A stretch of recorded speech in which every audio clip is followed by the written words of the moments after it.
So my desk is still a mess. One thing has changed. You can probably see all the extra bits and everything here, like the hands. I've got a whole pot of hands here. I've also got all the interchangeable eyes. They're all painted up. They've had their shiny clear coat on the, well, on the blue and the black bits. Anywhere where there's like the skin texture, I've left that just semi-gloss. And then you've got the other heads here. Got three of them. Yeah, you got three. Ignore this fourth one back here. That's the old one. Those two are the classic hands, which will be in the intros and everything. Of obviously the mug holding hand.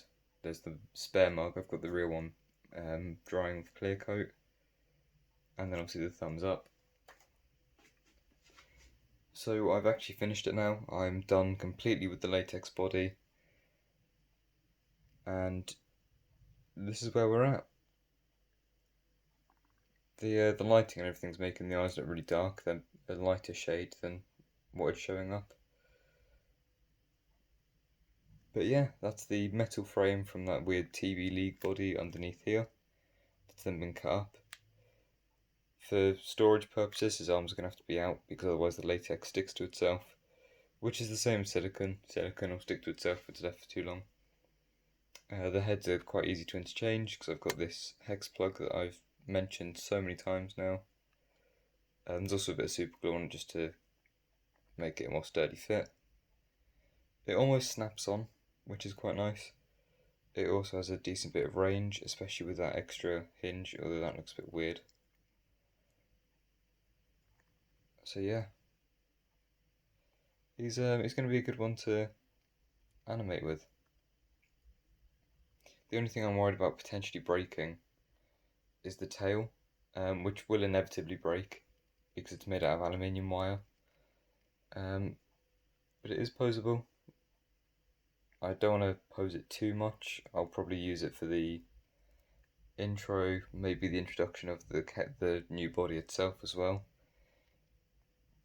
But yeah, just trying to reduce the chances of it breaking at all. And honestly, I'm really happy with this. This has come out much better than I thought it would. You can see all the brown that I've washed into the body, all the texturing I did to give it a more rough surface from what you last saw. The seams are still a bit iffy, but there's not a whole lot I can do without damaging them. There's loads of paint under my nails as well, from doing all the brown weathering and the green.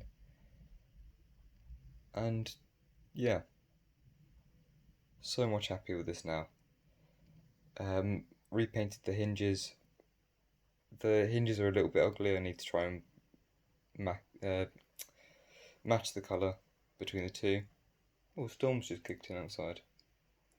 That's nice. We predicted one last week and we're getting it today. But yeah, hands turn. You'd be surprised at where they turn. They actually turn at the connection point between the frame and the hinge because of the way I've set it out. That storm is really loud. Guess I'll shut my windows then. But yeah, so the connection point between these is where it turns, which is fine because it's stainless steel against resin prints. There's not too much to grind off of. Same on this side. I've repainted the hinges a couple times using different paints, just trying to make sure that they won't scrape as they bend and trying to give them the most durable effect as they can. But yeah, like I said, need to match the paint a little bit better because this has got toning to it, a bit of brown, and I need to do the same to the hands and these hinges.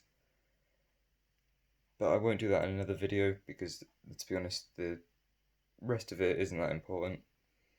I mean, obviously it's important, but not compared to the latex body. So I'll get all this done off camera, and then the next time you see it, it should be in a stop motion. But yeah, he stands up quite well on his own. He's essentially got a third leg as the tail. If any of you are interested in how tall he is, he's fairly short. Didn't want him to be too tall, also didn't want him to be too short. So you can see him there next to Captain America. I'd say he's probably about 5'6" if we're going off of scaling terms there. Maybe a little bit taller. And to be honest, I'm not too bothered. By the way, there will be a review of this figure coming soon. That's why he's all lined up here. Effect parts and everything. I'll compare him next to Ant-Man as well. So Ant-Man is in a pose, but if they were to properly stand up next to each other, they're about the same height. Which makes sense because I can't think I'm far off Paul Rudd's height. And anyway, my whole idea was that this character was from years ago, so it makes sense that he's a bit short. I do have the new Iron Spider. There will be a review coming of that soon, which means I also have the Gauntlet, which will be quite fun. Still waiting on the SH Figuarts Hulk. Got all the bits ready to send off to America. Even made the custom Meek. So yeah, that's one of the things that will be sent off. The little Beskar. Is it Beskar? Why can't I remember the name now? The Mandalorian steel, which isn't going to focus, but why not? So yeah, all these bits, Arc Reactor. They don't know about the Arc Reactor. I've decided to add it. The other gauntlet, holographic gauntlet, and a holographic fist gauntlet. There are two swords. They're being painted at the moment, like the Thanos swords, and then you've got the what are they called? Darksabers. And then you've got the sword that I originally made for my Doomslayer. I'm sending that to the Fwoosh because I can't imagine myself using it in stop motion, and if I do, I'll be redesigning it at some point, possibly engraving those. You can probably see all these white lines and all the details in there. I'll probably have those engraved at some point.